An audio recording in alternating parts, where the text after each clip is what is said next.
Irmãos, Atos capítulo 27, vamos para o contexto histórico. Ontem eu falei com os irmãos de contexto histórico, reuni os jovens aqui para falar de hermenêutica.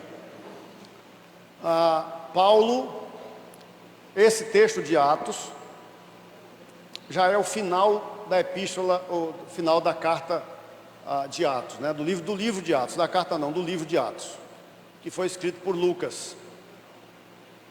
Paulo já tinha feito a primeira viagem missionária, a segunda viagem missionária, a terceira viagem missionária, e Paulo agora, foi preso em Jerusalém, e quando estava preso em Jerusalém, ele, no processo judicial contra ele, ele apelou a César. Quando um cidadão romano, Paulo era um cidadão romano, quando um cidadão romano apelava para César, ele estava apelando para o imperador, a mais alta corte, era como se fosse o Supremo Tribunal Federal. Ele apelou a César, então ele está dizendo que é César quem vai me julgar. Quando ele diz isso, nenhum tribunal, nenhum governador, nenhuma pessoa tinha autoridade para julgar Paulo. Então Paulo é mandado para Roma, porque é onde César, que era o imperador, estava. Essa viagem é o texto que nós vamos ler nessa noite. Atos capítulo 27, verso 9.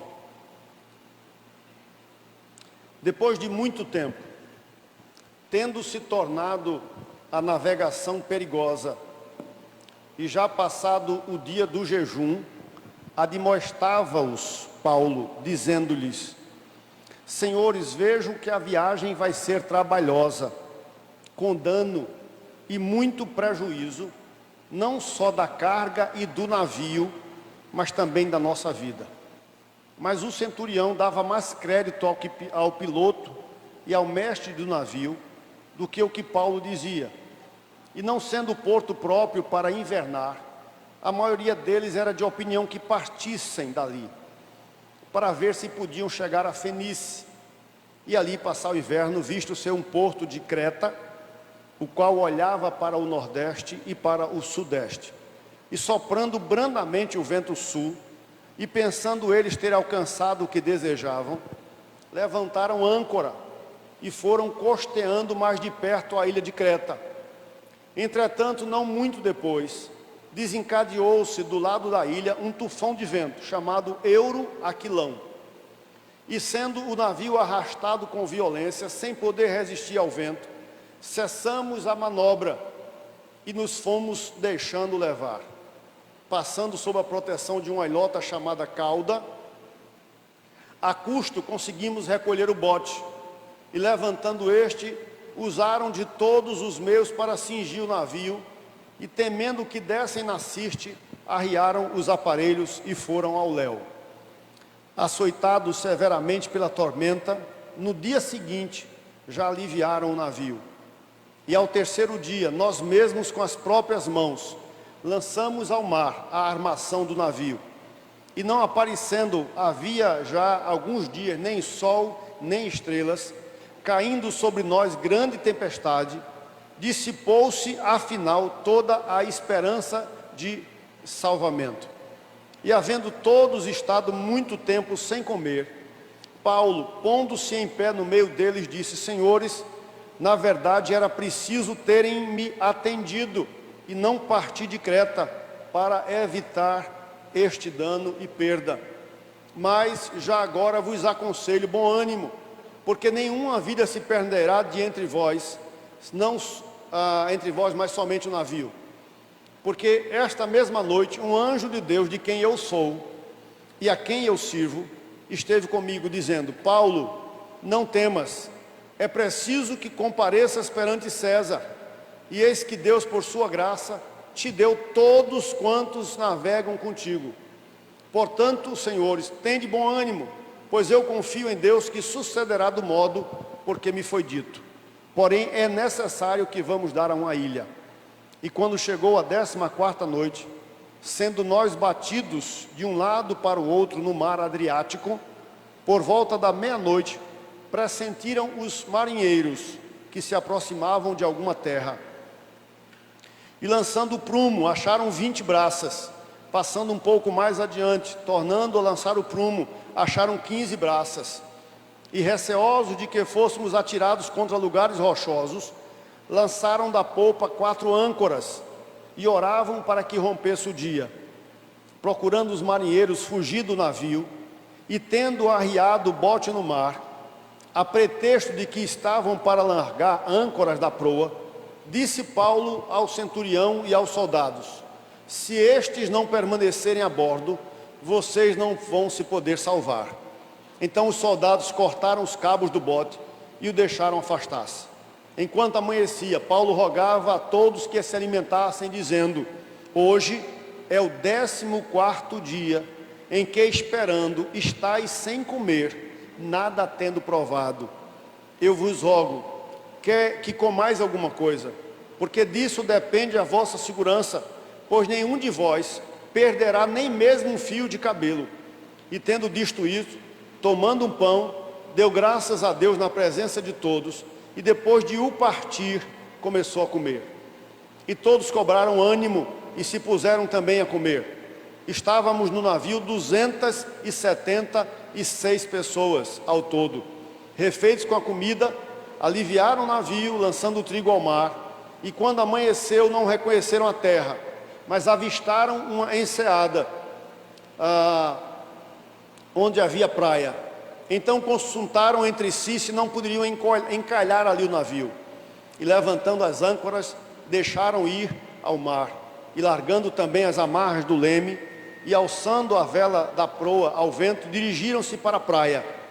Dando, porém, no lugar onde 2 correntes se encontravam, encalharam ali o navio. A proa encravou-se e ficou imóvel, mas a popa se abria pela violência do mar. O parecer dos soldados era que matassem os presos, para que nenhum deles nadando fugisse. Mas o centurião, querendo salvar a Paulo, impediu-os de o fazer, e ordenou que os que soubessem nadar fossem os primeiros a lançar-se ao mar e alcançar a terra, quanto aos demais que se salvassem, uns em tábuas, outros em destroços do navio. E foi assim que todos se salvaram em terra. Baixa a tua cabeça agora, por favor. De olhos fechados. Eu queria que você ouvisse esse som agora. Vamos pensar. Pode baixar, dá uma paradinha para eu poder falar. De olhos fechados. Eu queria que você imaginasse agora. Vamos pensar que a sua vida, vamos pensar que você está em um barco. E você tem planos, e você tem propósitos, e você tem sonhos, e você tem expectativas. Quem entra no barco sempre imagina chegar do outro lado. Quem entra no barco sempre tem propósitos, não de ficar ali no barco, no meio do mar, mas de ir adiante. Mas eu queria que você agora pensasse. Você está no meio do mar. E então, sem que você esperasse, começou uma tempestade no meio do mar. E você está ali. A vela não funciona mais. Os remos não funcionam mais. E você está ali, ao léu. Você está ali sem direção. Essa noite, talvez você esteja passando por uma situação como essas. No seu casamento, no seu trabalho, na sua vida emocional, na sua vida espiritual, dentro da sua casa. E aí você está no meio do mar. E os trovões e as ondas batendo com força, os problemas chegando com força na sua vida, no barco da sua vida, e os trovões caindo, e a chuva chegando, e você olha para o céu e não consegue enxergar o sol, você não consegue ver estrelas, e aquela situação vai se prolongando por 2 dias, por 3 dias, por 4 dias, talvez por anos. Talvez você esteja aqui assim nessa noite: pastor, eu estou como um barco à deriva, sendo batido pelas ondas, sendo arrastado pelo vento. Os planos que eu tinha no começo se desfizeram. Os propósitos que eu tinha no começo já não existem mais. E eu quero que você imagine comigo. Talvez você esteja assim: pastor, eu perdi o controle do meu barco. Eu perdi o controle da minha vida. Eu não sei mais o que fazer. Eu não tenho mais forças diante dessa tempestade, diante desse mar, diante dessas ondas. Eu não sei mais o que fazer. Eu não sei mais o que fazer. Pai, o Senhor conhece cada pessoa que está aqui nessa noite, a vida de cada uma delas. Ó Deus, algumas que por fora, ó Deus, aparentam estar bem, mas por dentro, a sua vida, ó Deus, tem sido uma tempestade. A sua vida tem sido uma luta. E elas têm vivido em tensão o tempo todo. E elas não têm conseguido ver o sol, não têm conseguido enxergar as estrelas, porque está tudo cinzento. Ó Deus, elas olham para o seu casamento e está tudo cinzento. E ó Deus, pode ser que algumas que estão aqui ou que estão me ouvindo, ó Deus, ao vivo agora pelo Face, ó Deus, estejam sem esperança para a sua vida, seu casamento, sua vida profissional, sua vida emocional. E ó Deus, estão com medo, porque eles não veem nenhuma esperança de salvamento. Mas eu tenho certeza que o Senhor está aqui nessa noite. E a tua presença que faz a diferença. E assim como quando os apóstolos estavam no meio do mar, na madrugada, apreensivos, e o Senhor veio ao encontro deles andando por cima do mar. E o Senhor disse a eles que não deviam temer. Eu não tenho dúvidas que o Senhor está aqui agora. Ó Deus, andando por cima do mar, no meio da tempestade dessas pessoas, desses que estão aqui e os que estão lá do outro lado. E o Senhor está aqui para dizer a elas: não temais.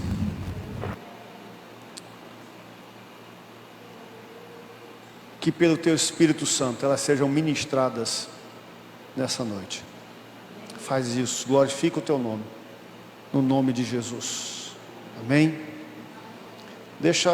Fica com a Bíblia aberta, porque eu queria pontuar algumas verdades que eu encontro nesse texto. Esse texto fala de tempestade. Na verdade, a mensagem de hoje vai ser uma mensagem que a gente chama de mensagem por inferência. Nós vamos tirar algumas verdades que não têm uma relação direta com o evento em si, mas que tem a ver com tempestades que nós enfrentamos na vida. A maneira como nós reagimos a essas tempestades. O que sentimos quando passamos por elas. E aí, com a sua Bíblia aberta, você vai acompanhar comigo justamente capítulo 27, verso 13. Aquela embarcação com 270 pessoas. Aquela embarcação com 270 pessoas. Tinham um destino, tinham um propósito, aonde deveriam chegar. Assim somos nós. Quando você se casou, tinha um propósito. Quando você começou a trabalhar, tinha um propósito. Quando você começou a namorar, tinha um propósito. Quando você noivou, tinha um propósito. Quando você começou a estudar, tinha um propósito. A sua vida, todos nós queremos algo mais. Nós não queremos ficar no meio do mar arrodeando. Não, nós queremos sair de um lado e ir para o outro lado. E foi assim. Mas nesse percurso, situações surgem. Então, se você olhar o versículo 13, diz assim: soprando brandamente o vento sul, e pensando eles ter alcançado o que desejavam, levantaram âncora e foram costeando mais de perto a ilha de Creta. No versículo de 14 diz assim: entretanto, não muito depois, desencadeou-se do lado da ilha um tufão de vento, chamado Euroaquilão. Um tufão de vento, que a tradução é Euroaquilão, é vento do Nordeste. Na verdade, Euroaquilão é Nordeste, vento do Nordeste. Sem mais nem menos, Jonas, sem eles esperarem, porque no versículo de número 13, diz que eles pensavam ter alcançado, que estavam tranquilos, mas de repente, no versículo de número 14, diz que desencadeou-se. Sabe, surgiu uma situação, houve um desencadeamento de uma situação, e é o que é que aconteceu? A Bíblia diz que surgiu um tufão de vento naquele barco. Irmãos, muitas vezes na nossa vida as coisas funcionam desse jeito. Nós temos um propósito, começamos a navegar, começamos a viver a nossa vida, e sem ao menos esperarmos, sem estarmos pensando nisso, surge uma situação, e essa situação nos empurra, não para um lugar seguro, mas essa situação nos empurra para o meio do mar. Versículo de número 15: e sendo o navio, olha aí a palavra, arrastado com violência, sem poder resistir ao quê? Ao vento, cessamos a manobra e nos fomos deixados levar. Presta atenção. O que é que a tempestade faz conosco? A tempestade muitas vezes traz uma desorientação. A tempestade muitas vezes entra na nossa vida e nós vamos sendo arrastados por ela. O texto está dizendo que eles foram arrastados com violência. O texto está dizendo que eles não poderiam resistir àquela situação que foi desencadeada na vida deles. Aquela situação simplesmente apareceu. Talvez aquilo estivesse oculto e apareceu depois daquele momento. Mas a verdade é que apareceu. E a Bíblia diz que eles cessaram de tentar manobrar o barco. Eles pararam de tentar resolver, tentar controlar aquela situação, de tentar controlar o barco, de tentar fazer chegar a algum lugar, porque eles não tinham mais como resistir à força contrária. Eles não tinham mais como fazer diante daquela situação. E a Bíblia diz que eles, na minha Bíblia eu coloquei aqui, nós cessamos a manobra e nós começamos a nos deixar levar. Muitas vezes é assim. A gente vai se deixando levar, a gente vai vivendo, porque nós nos encontramos sem força, não é? No versículo 17 diz que eles levantaram um bote. Eles usaram de todos os meios para cingir o navio. Cingir o navio era amarrar o navio todo com cordas, sabe? Para que o navio não pudesse se desintegrar. Eles cingiram o navio. E a Bíblia diz que eles, olha a palavrinha que tem ali, e temendo que descem na Sirte. A Sirte era um lugar onde havia areia movediça, lá no norte da Líbia, não é? Havia um perigo, o vento os estava arrastando para essa areia movediça, onde eles poderiam fatalmente acabar suas vidas. E aí eles começam a temer. Quando nós nos encontramos com situações assim, o medo toma conta da gente. E sabe por que o medo toma conta da gente? Olha o versículo 20. Olha o versículo 20. E não aparecendo havia já alguns dias, nem o quê? Nem sol e nem estrelas. Caindo sobre nós grande tempestade, dissipou-se. Quer dizer, eles ainda tinham esperança, mas com essa tempestade, com os ventos batendo no barco com muita força, e eles sendo arrastados, o texto está dizendo que dissipou-se, quer dizer, aquilo ali sumiu. O que ainda havia no coração deles, algo de esperança, algo a que eles pudessem se apegar, aquilo se dissipou, aquilo sumiu da vida deles. E olha, dissipou-se afinal o quê? Toda a esperança de salvamento. Então, amados, sem esperança, o medo foi tomando conta, sem esperança, o desespero foi entrando na vida deles, a desesperança que gera desespero, a desesperança que gera medo. Quando você está passando uma situação e você tem esperança de que aquilo vai mudar, você continua firme. Quando você está passando uma situação e você tem esperança de que aquilo vai ser contornado, de que aquilo vai ser resolvido, de que aquilo vai ser solucionado, você se mantém firme. Mas quando você não tem esperança, então a desesperança chega. Quando você não tem esperança, então o desespero chega. Quando você não tem esperança, o medo toma conta de você. E era justamente isso. E olha, deixa eu dizer uma coisa a vocês, não importa se são homens, ou se são mulheres, ou se são mulheres, ou se são homens. Nós tínhamos aqui diz 270 pessoas que estavam no barco. Tinha um piloto, tinha um capitão, tinha marinheiros experientes no mar. Mas amados, atenta comigo. Quando a tempestade vem na nossa vida, quando o euroaquilão, que é esse vento, bate e empurra a gente para o meio do mar, e nós nos tornamos reféns de uma situação, não importa o nível educacional seu, se você tem ensino fundamental ou tem nível superior e mestrado, não importa. Não importa se você tem pouco dinheiro ou se você tem muito dinheiro. Não importa se você é um servo fiel ou é um servo infiel, não importa.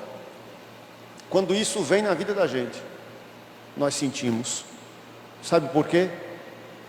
Porque nós somos gente. Nós somos gente. Nós sentimos.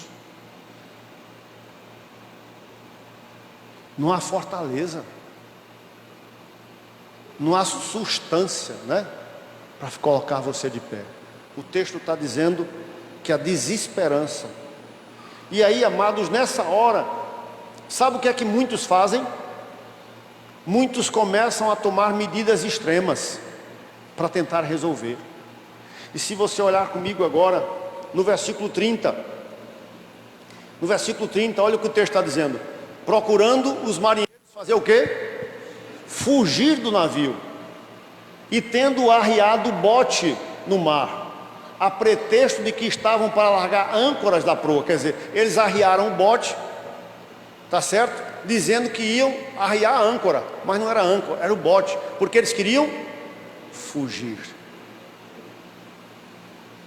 O texto diz aqui que Paulo disse ao centurião, olha aí, então Paulo disse ao centurião e aos soldados: se estes não permanecerem a bordo, vocês não poderão se salvar. E aí o centurião mandou os soldados cortarem as cordas e os botes foram levados. O que é que aqueles marinheiros estavam fazendo? Uma medida extrema. Estavam procurando resolver o problema. Resolveria, eles iriam morrer, os que estavam no barco iriam morrer. Porque o vento, a chuva, a tempestade, percebeu? Irmãos, quando nós estamos, olha aí Luiz Mário, 20, voto 20. Quando nós estamos assim, olha, quanto de nós estamos assim? E não aparecendo, já havia alguns dias, nem, vamos dizer juntos comigo, nem o quê? Nem sol, nem estrelas. Tem muita gente, muitos de nós, olhamos para a nossa situação e é como se nós não enxergássemos nem dia e nem noite, tudo é escuridão. Você não consegue divisar melhorias, você não consegue ver a luz no fim do túnel. É isso, essa é a ideia. Eles não estavam conseguindo ver a luz no fim do túnel. Eles não estavam lá imaginando, puxa, quanto dia nós estamos assim. Se você olhar comigo no capítulo 27, olha comigo o versículo, capítulo 27, e o versículo de número 33. Enquanto amanhecia, Paulo rogava a todos que se alimentassem, dizendo: hoje é o 14º dia em que esperando estáis sem comer, nada tendo provado. Ô irmãos, não é assim? Porque na hora da aflição, na hora da angústia, na hora da dor, na hora da tristeza, na hora do medo, na hora da desesperança, quantas pessoas que começam a parar de comer porque não tem ânimo, porque não conseguem enxergar a luz no fim do túnel. E aí eles começam a pensar: de que adianta nós comermos? De que adianta nós nos alimentarmos se todos nós vamos morrer? Se esse barco vai só sobrar e nós seremos destruídos, de que adianta isso? Ô irmãos, a Bíblia fala aqui de 14 dias.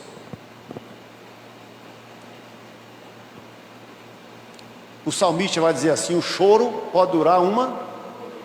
Só que na vida de muitos cristãos, de muitos de nós, essa noite é muito o quê? Longa.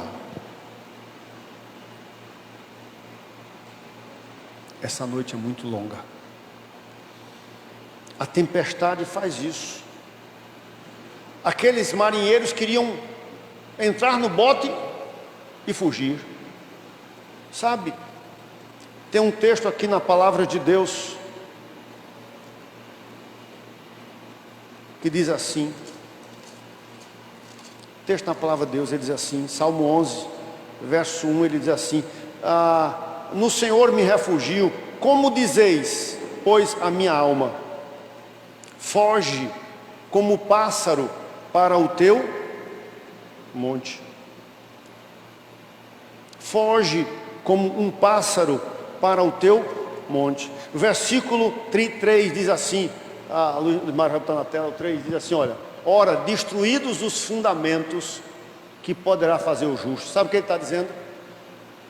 Que tem horas na vida de um crente, de um servo de Deus, de uma pessoa, que o chão que ele pisa some. Fundamento é aquilo que dá a você segurança, é aquilo que você está firmado, entende? E o salmista diz: ora, destruídos os fundamentos. Se aquilo que você confiava, se aquilo que você esperava, se aquilo que você se apoiava, talvez um emprego, talvez um casamento, o amor do seu esposo, da sua esposa, os seus filhos, e você, aquilo que você confiava, o seu emprego, a sua vida emocional, aquela promessa, quando isso cai por terra, quando isso quebra, quando isso te desmorona, O que é que poderá fazer o justo? E muitos de nós terminamos fazendo o que os marinheiros queriam fazer.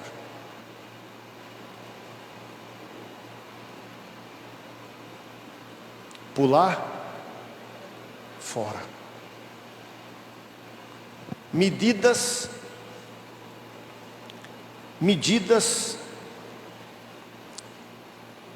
extremas. Medidas extremas. Queriam pular fora. Quantos que não tomam medicamento, que não tomam a caixa de medicamento, porque querem apagar pela situação que está vivendo, porque não tem esperança.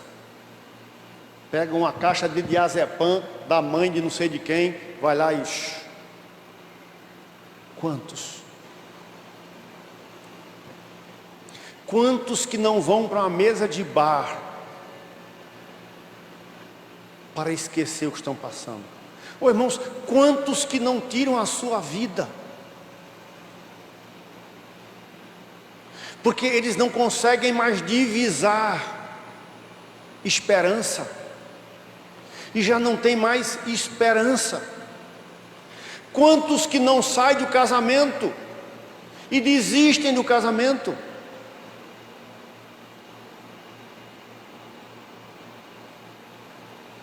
Medidas extremas. Na tempestade nós perdemos a visão. São muitas nuvens negras. Presta atenção no que eu vou dizer a você agora. Na tempestade, nós perdemos, muitas vezes, tudo o que temos. Você já percebeu? Olha comigo, capítulo 20 de Atos, capítulo 27 de Atos, 27, capítulo 27. Capítulo 27 de Atos. A palavra de Deus diz assim,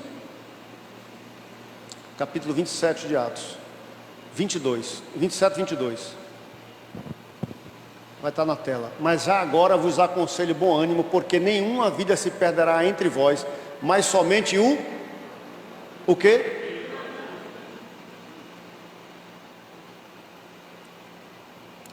Eu conheço pessoas, irmãos, que perderam tudo. Veio uma tempestade na sua vida tão forte, que ele saiu, como é que o pessoal diz, com a roupa do couro? Com a roupa do couro. Uma mão na frente e outra atrás.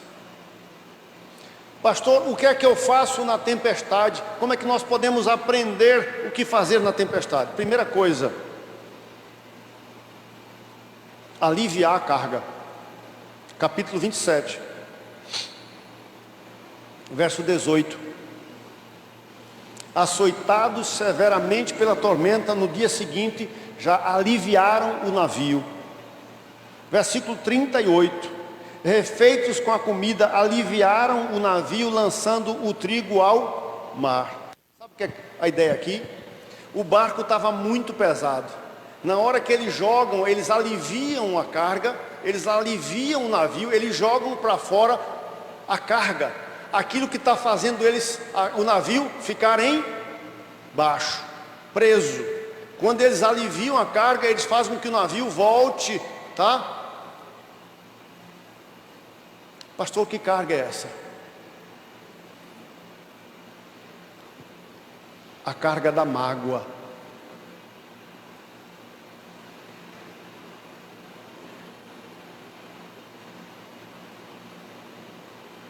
Ah, pastor, eu só estou nessa tempestade por causa de fulano de tal.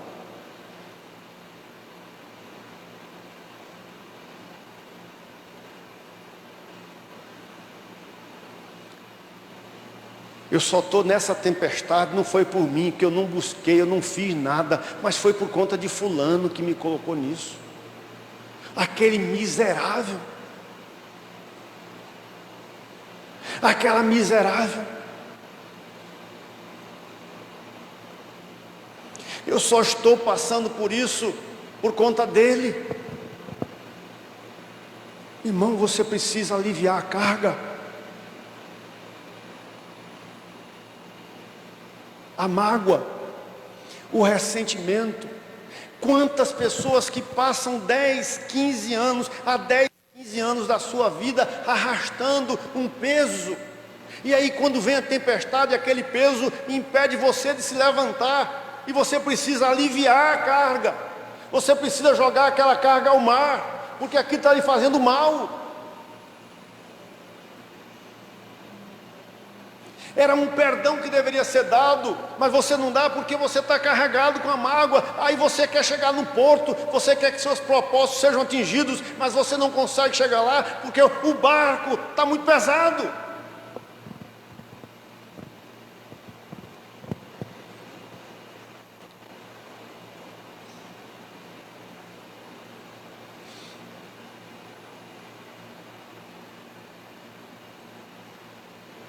Há muitos que arrastam essa mágoa, e a mágoa, o ressentimento,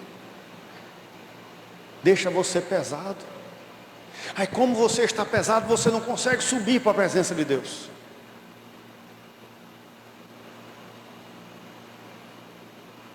Como você está pesado, a sua comunhão com Deus é cortada. O livro de Hebreus diz que não deve existir em nós nenhuma raiz de amargura, que através dela nós somos contaminados e contaminamos quem está ao nosso redor.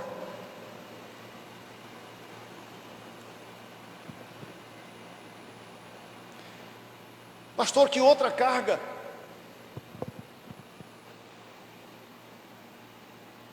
Há pessoas que carregam nas suas vidas palavras que os outros disseram a seu respeito.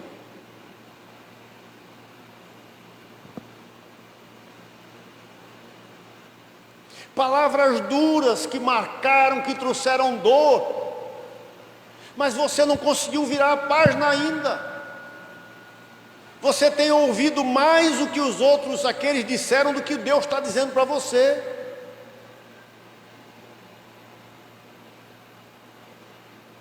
Aquela pessoa chegou para você e disse: você não presta, você não é nada, você é um zero à esquerda. Mas Deus chega para você e diz: você é minha filha, você é meu filho, você tem uma identidade. Mas você não leva em consideração aquilo que Deus diz, mas leva em consideração aquilo que os outros disseram, e aquilo arrasta-se com você na sua vida, e aquilo termina determinando a sua história, e lhe puxando para baixo.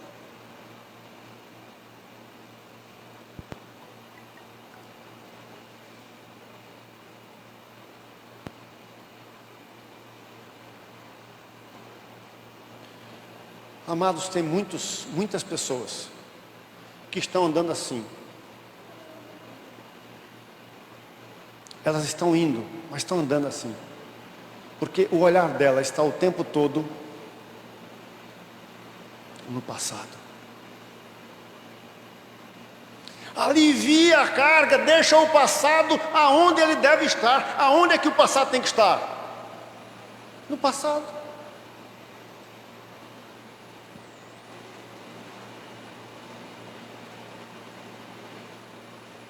Um dia eu ouvi uma mensagem, o irmão Wilson me prestou um DVD,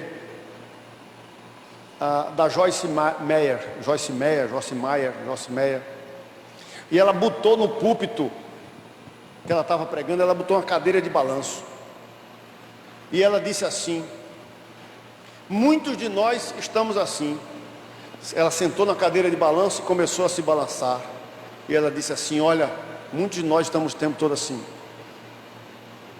olhando para o deserto, olhando para o Egito. Tem uma terra prometida atrás de mim, mas eu só estou olhando para o deserto. E Billy Graham uma vez disse assim, que as preocupações, essas coisas do passado, são como uma cadeira de balanço. Dá alguma coisa para você fazer, não dá alguma coisa para você fazer, você fica o quê? Balançando, mas não leva você, não leva você a lugar nenhum.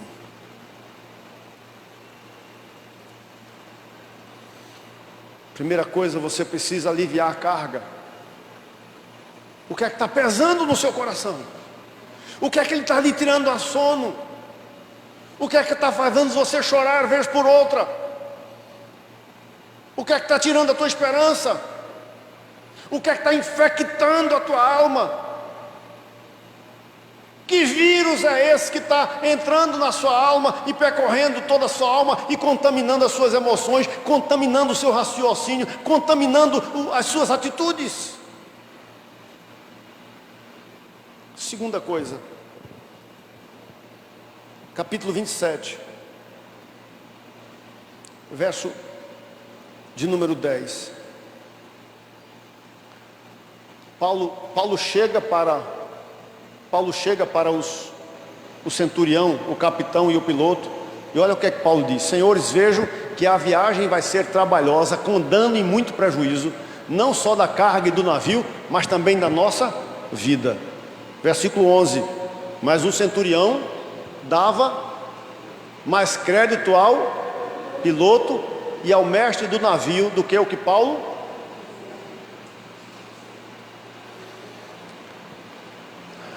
Deus colocou homens dele, homens de Deus na sua vida, para lhe orientar. Um pastor. Deus me colocou aqui e me deu vocês como ovelhas. Vocês são ovelhas dele, que ele me deu para tomar conta. Paulo chega para aqueles homens e diz: olha, vocês vão ter problemas. Isso que vocês estão tentando fazer não vai dar certo. Vocês vão ter problemas e sérios.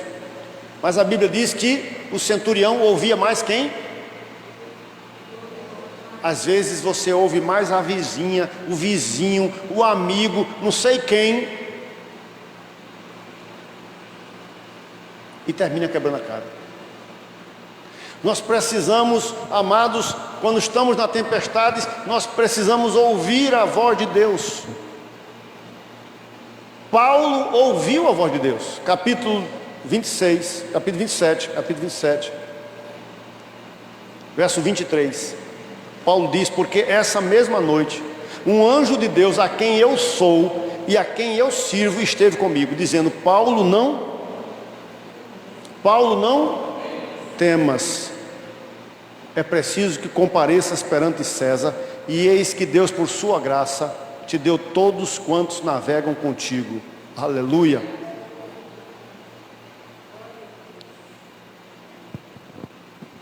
Não olhe para a tempestade, não olhe para o céu cheio de nuvens escuras, não olhe para as ondas que estão batendo no seu barco com força, não olhe para o vento que está soprando com força, mas pare para ouvir a voz de Deus e escute Deus dizendo: não temas. Olha para a pessoa que está ao teu lado e diz assim, olha para essa assim: Deus te fala nessa noite, não temas. Vocês vão lembrar comigo de Jairo. Jairo estava com a filhinha, e a filhinha de Jairo estava doente, e a Bíblia diz que Jairo foi procurar Jesus. Ele foi procurar a pessoa certa, e ele foi atrás de Jesus e disse: Senhor, a minha filhinha está doente, vem, cura ela. E Jesus começou a ir andando com ele. Mas a Bíblia diz que no caminho veio uma mulher que estava com um fluxo de sangue, e aquela mulher vai no meio da multidão, toca em Jesus, e Jesus sentiu que saiu dele poder, e parou aquele momento, porque Jesus foi conversar com aquela mulher, e Jesus perguntou: quem me tocou? E os discípulos disseram: Senhor, tem tanta gente te apertando. E Jesus disse: eu sei que saiu de mim poder. Aquele tempo ali era o tempo que ele ia para a casa de Jairo, mas ele foi impedido por aquela situação. E quando ele desimpediu-se daquela situação, ele começou a andar de novo, veio ao encontro de Jesus e de Jairo, os empregados, as pessoas que trabalhavam na casa de Jairo, e disseram: olha, Jairo, não precisas mais incomodar o mestre, porque a tua filhinha que estava doente morreu. O que é que aquelas pessoas estavam dizendo? Não há mais jeito. Não há mais o que fazer. Aí Jesus olha para Jairo e diz assim: não temas, não temas, creia somente. Aleluia, aleluia, porque quando nós estamos na tempestade, quando nós estamos na dor, na doença, na tristeza, nos problemas, quando o céu acima de nós enegrece, fica tudo escuro e começa a cair a chuva e a gente não vê sol, a gente não vê lua, a gente começa a desesperar, aleluia, nós temos um Deus que chega para a gente no ouvido assim: não temas.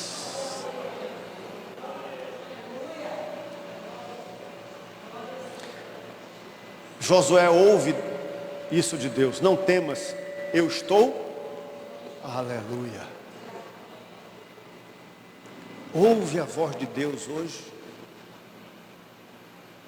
Pastor, a minha circunstância, a minha tempestade, o Senhor falou tempestade, mas o Senhor nem imagina a tempestade que eu estou passando. O Senhor nem calcula como é que está a minha alma, o turbilhão, as ondas estão batendo com força, eu não tenho mais esperança, eu não tenho mais o que fazer, está um redemoinho me puxando para baixo. Não importa o redemoinho, não importa a tempestade, não importa as ondas, não importa o vento. Deus chega para você e diz assim: presta atenção, porque quando a gente lê a história, a gente não vê Paulo acalmando a tempestade, a gente não vê o anjo dizendo: eu estou aqui para que essa tempestade fique tranquila e vocês vão chegar com o barco do outro lado. Não. O problema vai continuar, as ondas vão bater, a tempestade vai continuar, a chuva vai continuar a cair, eles vão continuar sem rumo. Mas tem uma diferença. No meio da tempestade, Deus diz para você: aquietai-vos. Lembra? Teve uma hora que Jesus estava dormindo no barco, as ondas vieram, a chuva caiu, Jesus chegou na proa do barco e disse: acalma-te, aquieta-te. Mas nem sempre ele faz isso. Estava Paulo ali, estavam as pessoas ali, 270 pessoas ali. O anjo que chegou não fez isso.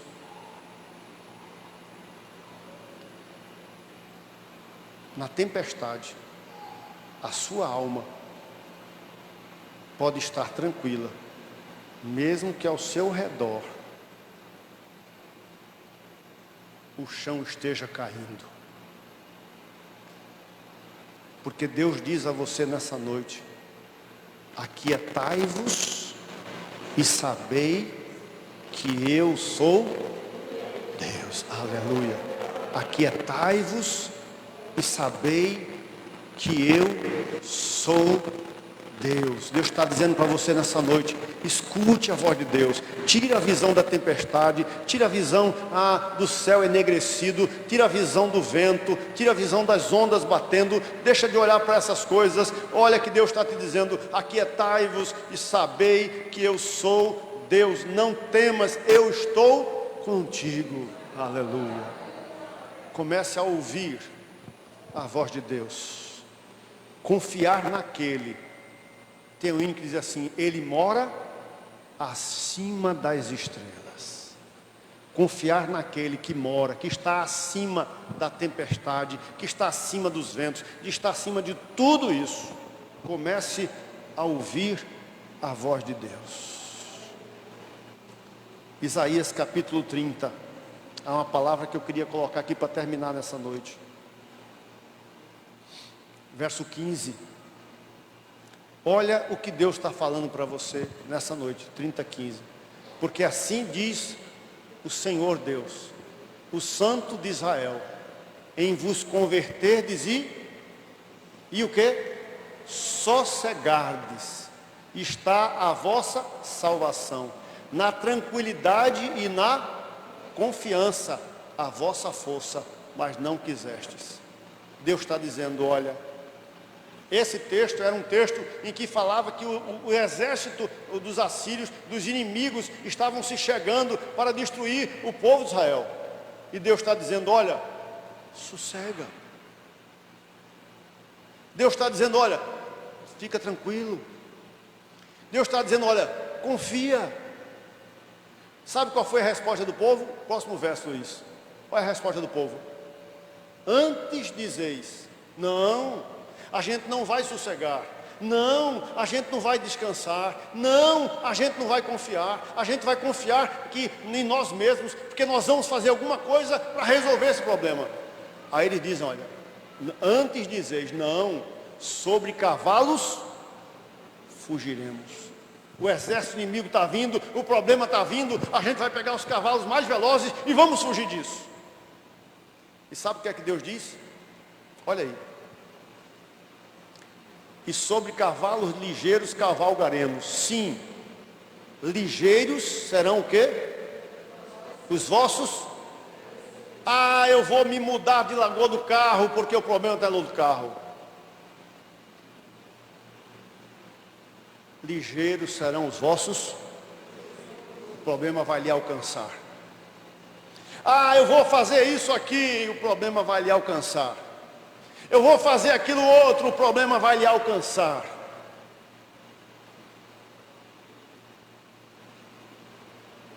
Porque a resposta não está em fugir. A resposta está, volta Luiz, verso 15. Em sossegar. A resposta está em confiar.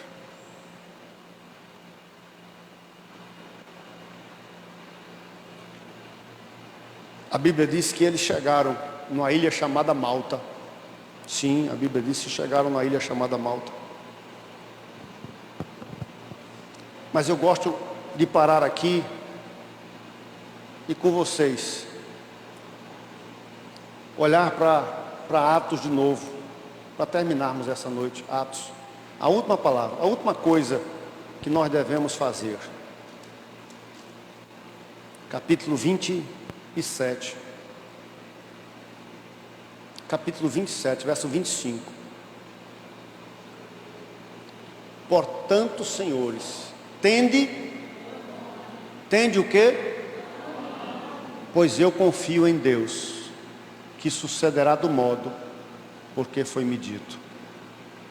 A Bíblia diz que 14 dias aqueles homens não comiam nada. A Bíblia diz que Paulo se colocou no meio deles, pegou o pão, deu graças como se fosse a ceia, deu graças, orou e repartiu o pão com eles. E a Bíblia diz que eles comeram e ficaram animados.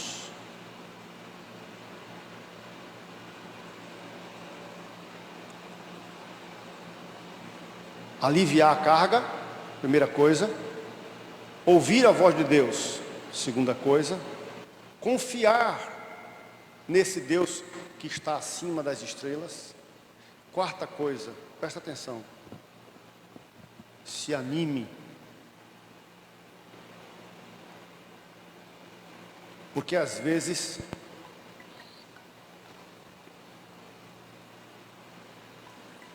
nós ficamos: ai meu Deus, como é que isso foi acontecer comigo? Eu teu servo, como é que isso aconteceu comigo? Eu tenho te servido, Senhor. Por que fizeram isso comigo? Eu estou sofrendo tanto, a igreja não está nem aí, nem se preocupa comigo. Ai, eu sou um coitado mesmo. Eu sou um coitado. Meu Deus do céu. Isso é autopiedade.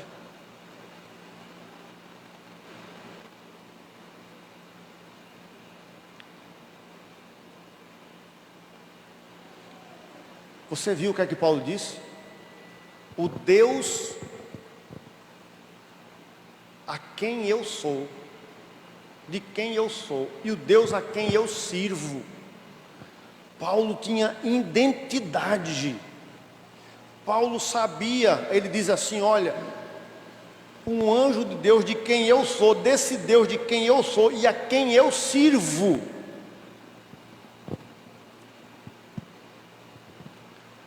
Você tem aliança com Deus? Tem? Você tem aliança com Deus? A Bíblia diz que esse Deus com quem você tem aliança, Ele é fiel. Ele não desampara você. Ele não abandona você. Ele não dá as costas para você. Não importa o tamanho da tempestade, das ondas, da tempestade, dos ventos, dos relâmpagos, dos trovões.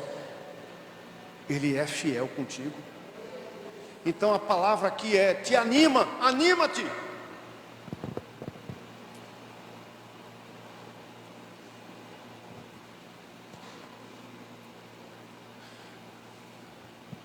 Eles chegaram do outro lado. Mas e o navio? E o navio, Luiz? Achou o texto? E o navio? Versículo 41. Dando, porém, no lugar onde duas correntes se encontravam, encalharam ali o navio. A proa encravou-se e ficou imóvel, mas a popa se abria pela violência do mar. Verso 44. Quanto aos demais se salvassem em tábuas e outros em destroços. Pastor, o senhor pode me prometer que eu vou passar por isso sem perder nada? Eu fico pensando, Deus não poderia ter estendido a mão a Aline e parado a tempestade e o barco chegaria tranquilamente lá na Itália, não poderia?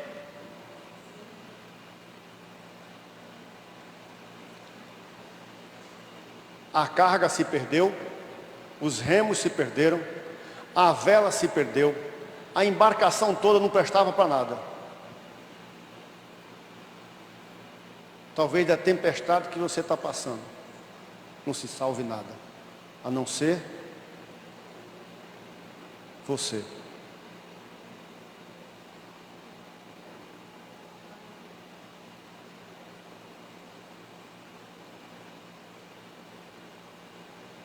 A não ser você. Eu não estou aqui, pastor, eu queria que o senhor orasse a mim agora para a tempestade acabar agora, acabar. Eu não quero mais tempestade na minha vida, acabar. Às vezes a tempestade acaba mesmo. Mas muitas vezes, Deus vai permitir que ela continue. Alivia a carga. Ouça a voz de Deus. Deus está dizendo para você: não tenha medo, não tem mais. Terceira coisa, confie naquele que está acima. Aquietai-vos e sabei que eu sou Deus. Quarta coisa,